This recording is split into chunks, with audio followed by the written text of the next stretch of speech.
It's that time of year again, Johnny's basketball season. Welcome to WRED-TV's Inside St. John's Basketball. I'm Anthony Paventa, your host for today's show. This afternoon, we will preview the ins and outs of the upcoming season for both men's and women's basketball here at St. John's. To kick things off, Chris Mullen is entering his fourth season as head coach of the St. John's men's team. This season, Mullen's squad is looking to reach the NCAA tournament for the first time in 7 years.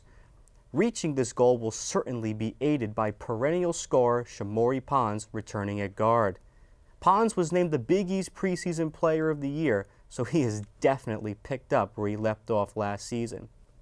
Other notables, senior forward Marvin Clark II and junior guard Justin Simon have also returned to the squad.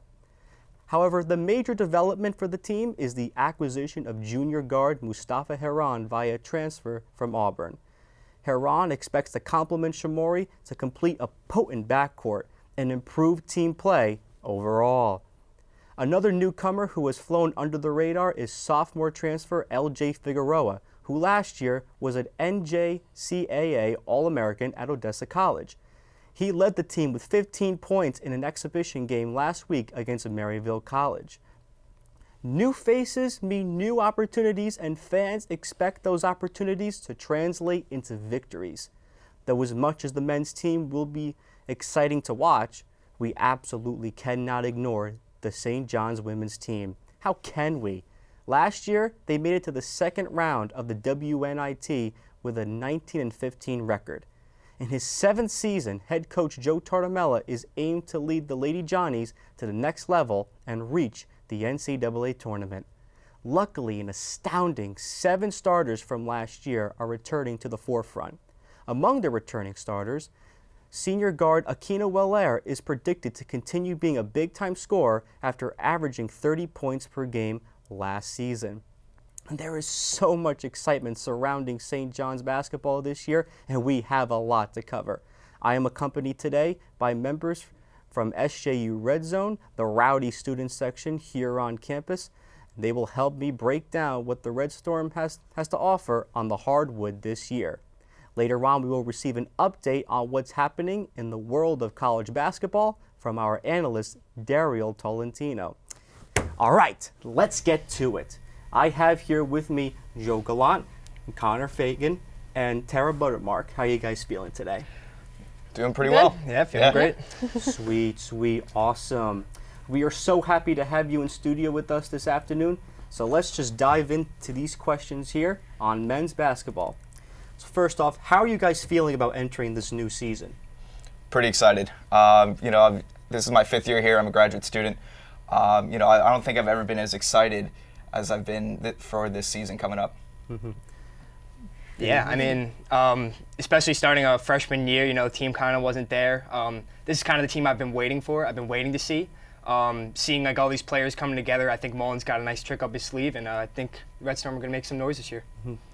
Lots of new players, lots of talent all over, so I'm excited for it. There's always that certain thrill of opening day where baseball, football, basketball, you somewhat forget about what happened last year, the pitfalls, the glories, all that stuff, and you move on to this season, and it's just really, really exciting time for St. John's basketball, men's and women's.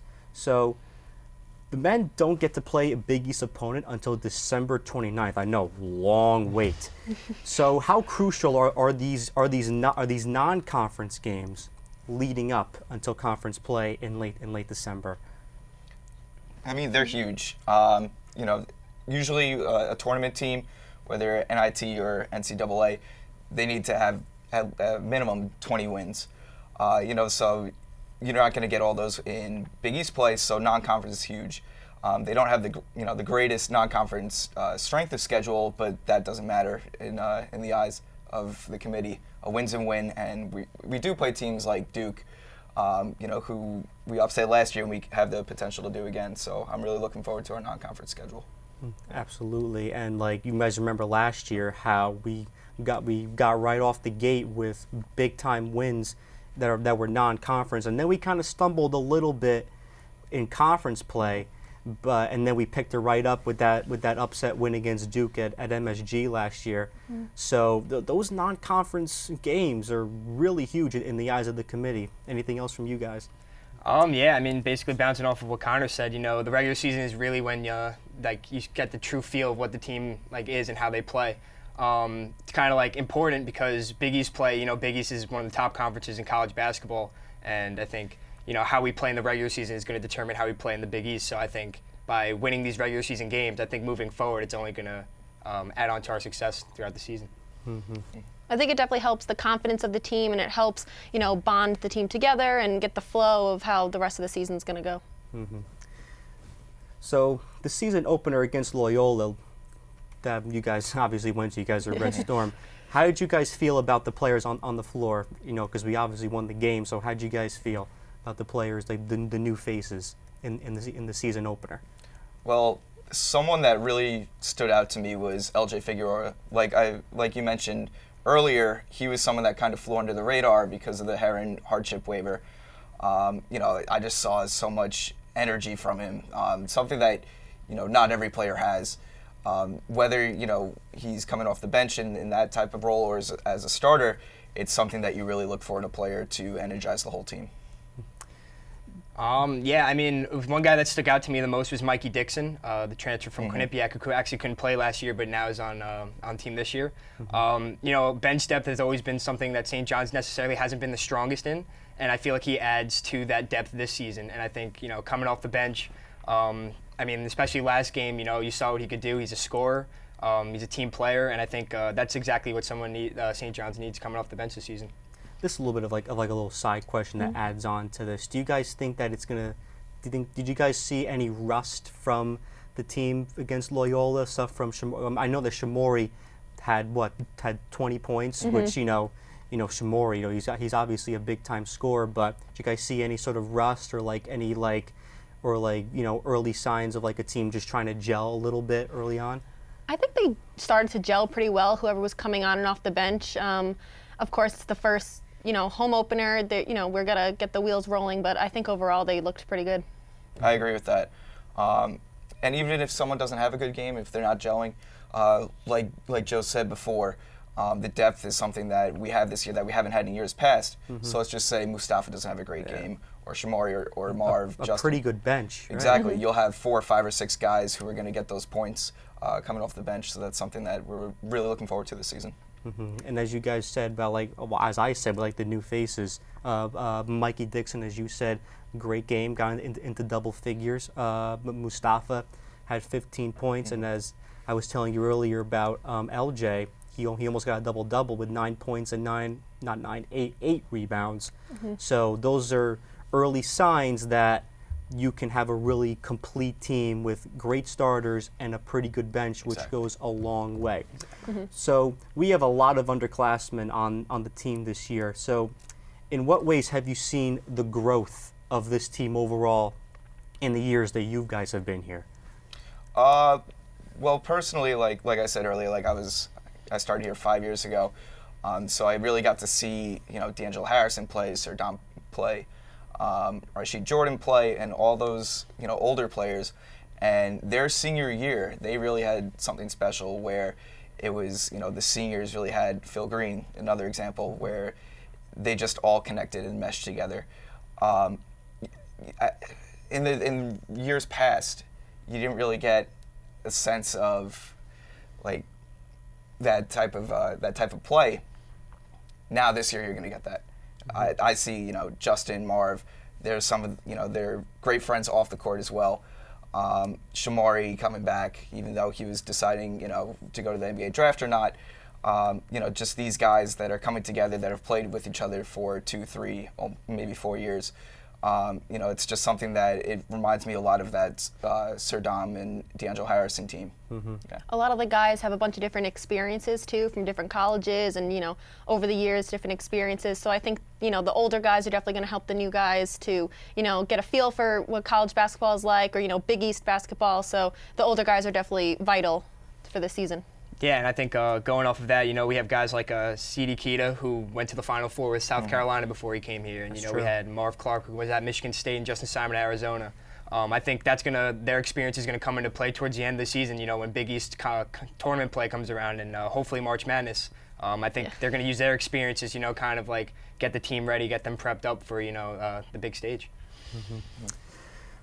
What a great discussion, guys. I'm having so much fun right now. I hope you guys are too. So switching gears, in late October, WRED-TV had the opportunity to head over to Madison Square Garden to attend Big East Media Day. During the event, our crew was able to get up close and personal with some of St. John's biggest names, including Coach Chris Mullen and St. John's long-running rival, Georgetown head coach Patrick Ewing. Let's take a look. Hi, my name is Zach Mahavir. And I'm Giovanni Schwab. And we're here with WRED-TV to cover the 2018 Big East Media Day. Here we're going to be covering all 10 of the men's and women's basketball teams here in the Big East Conference. Do you feel like there's a resurgence going on in the Big East? How do you feel it is when you were around? I think the conference from top to bottom is better than it's ever been. Can't speak to those people. Don't listen to those people, but Big East has been one of the best conferences since its inception, and I think at this point in time, from top to bottom, it's been as good as it's ever been. A player like Mustafa is going to be a tremendous asset for us. So the guys that, we had 2 red shirts, C.D. Keita and Mikey Dixon. We've got some freshmen coming in. We have a junior college kid coming in. So they've got 4 players that they can talk to, watch in practice. So that experience from a coaching standpoint is invaluable. I'm here with Coach Cardamella, who is the women's coach for the girls basketball team. And what would you say the biggest strengths and weaknesses that the girls face this year?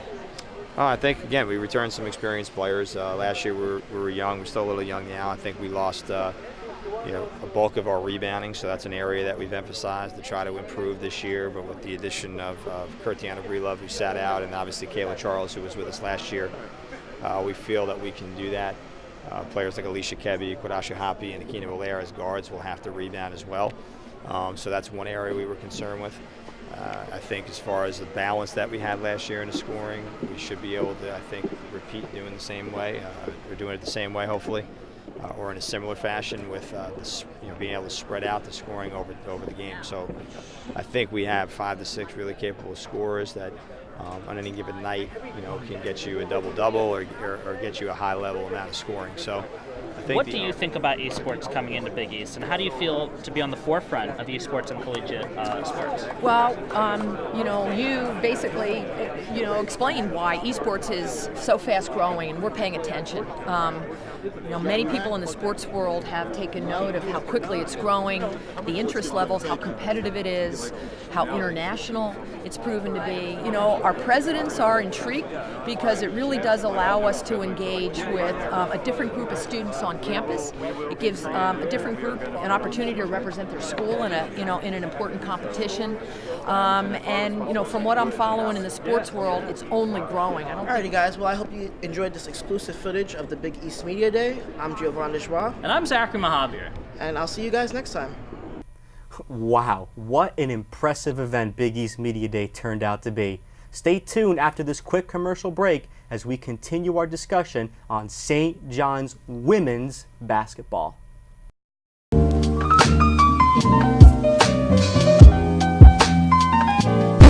Everything we have ever been taught about is complete.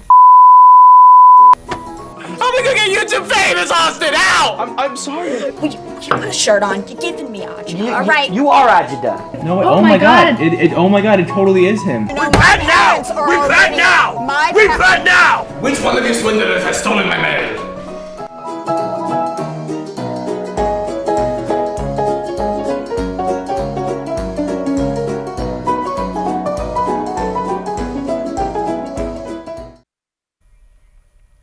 Welcome back to Inside St. John's Basketball. I am still accompanied by some of the most knowledgeable St. John's sports fans around, the members of Red Zone. So far, we've analyzed the men's team, so we're moving on to one of the more successful teams on campus, St. John's women's basketball.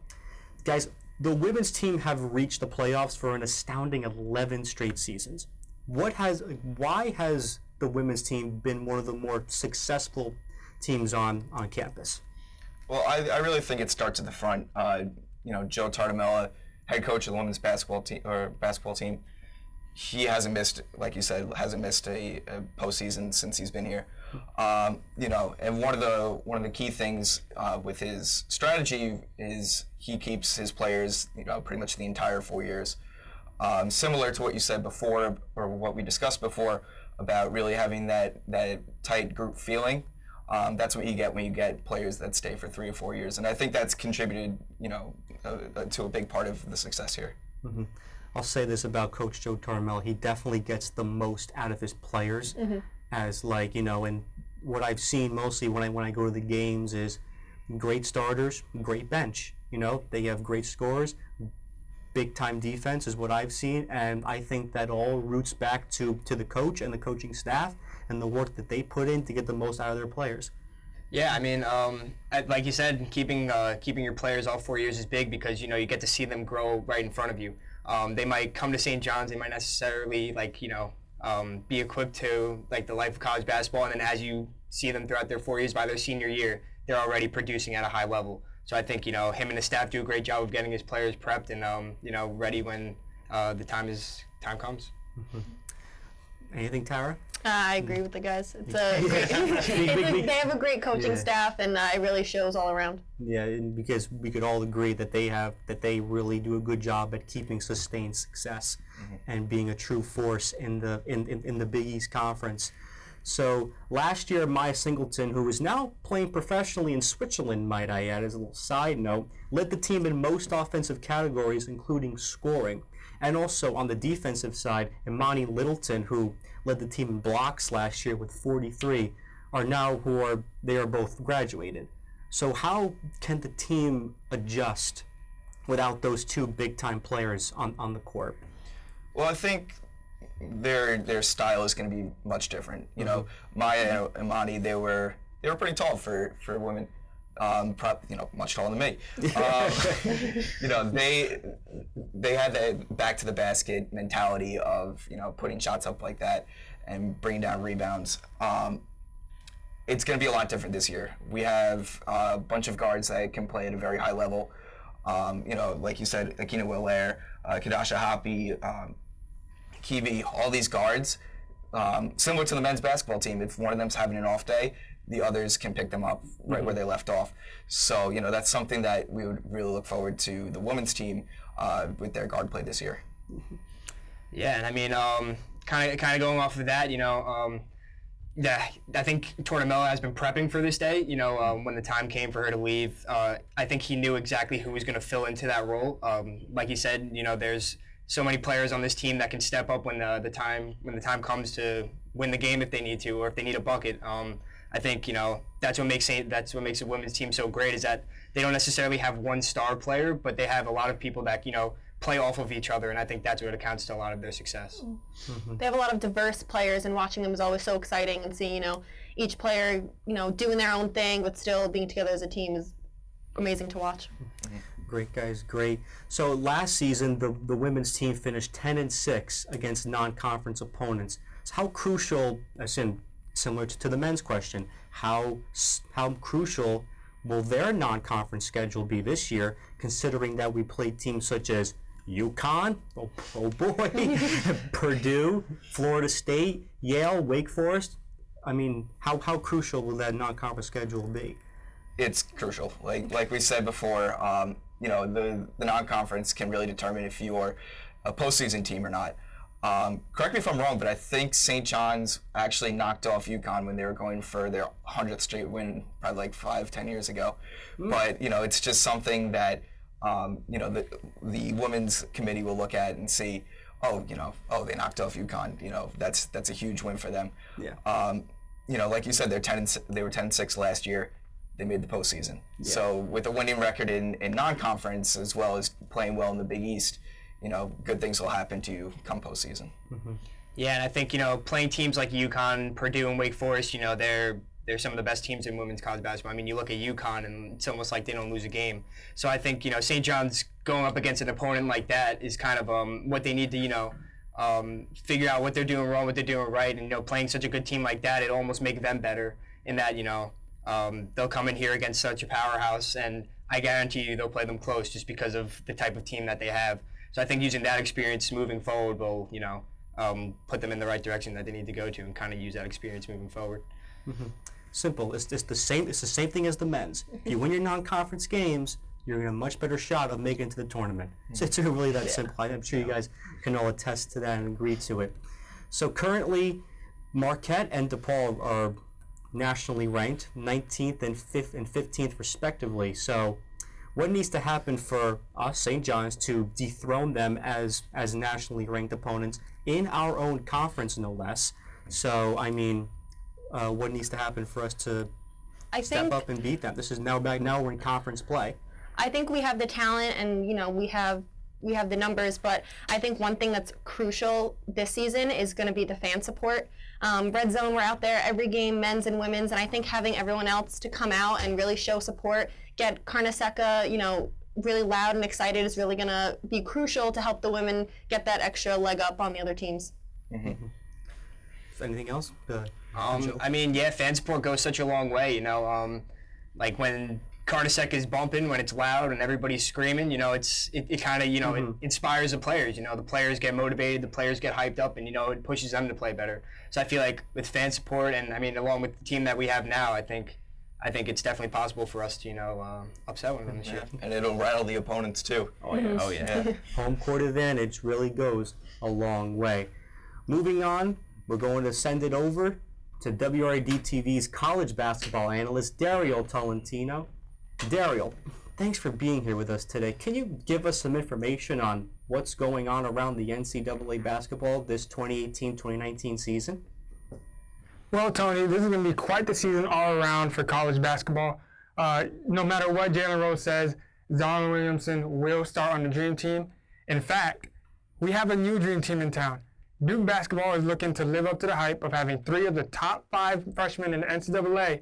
And if their performance against number 2 ranked Kentucky was any indication, Houston college basketball has a problem. Number 4 Duke smacked Kentucky 118-84, so expect those rankings to change sometime soon. In other college basketball news, number 1 Kansas Jayhawks had a strong win against number 10 Michigan State Spartans, with the final score being 92-87.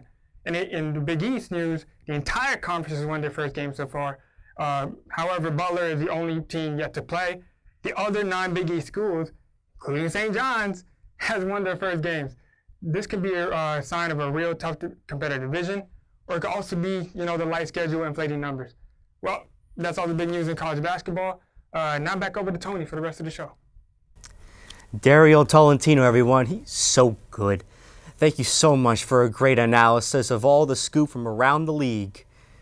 We have a special interview WRED-TV's Alyssa DeLeo conducted this week with Red Zone's very own Todd Fagan. Let's roll the clip. Hello, this is Alyssa DeLeo from WRED-TV reporting from Carnesecca Arena. I'm here with Todd Fagan from SJU Red Zone. How did you get involved with SJU Red Zone?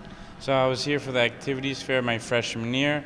Found out about it since I love sports so much. I wanted to get involved, came to a few of the men's soccer events, met lifelong friends from there, and ever since then I've just developed even more passion for St. John's athletics. What is your position within this organization? So I'm co-chair of student engagement, so I just try to get as many students involved, whether it's in our group meet, volunteering for different events, and just coming out and showing our support for all of our athletics teams.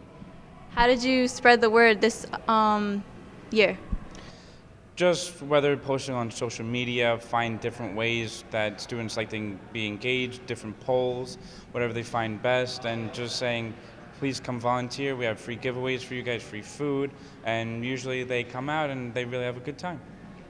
What is one of the most memorable times you've had at any game so far? Definitely when we beat Duke last year. It was crazy. We made a ton of different signs for it. Got all pumped up. We had 3 different buses all filled to the max with St. John's students. Just a time of our lives and definitely the best moment of my 4 years so far. When are the next upcoming games? So we have a game November 27th at 6:30 p.m. on Tuesday night.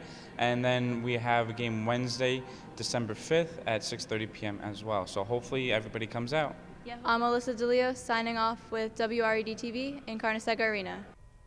Thanks, Alyssa. That's all we have for you on this edition of Inside St. John's Basketball. Special thanks to Joe, Connor, and Tara, as well as Todd Fagan, Navindra Sankar, and the rest of Red Zone for helping us put together this very special episode. Be sure to follow Red Zone on Instagram at SJU Red Zone, as well as following WRED-TV on Instagram, Facebook, and Twitter. From Studio 422, I'm Anthony Paventa. Go Red Storm!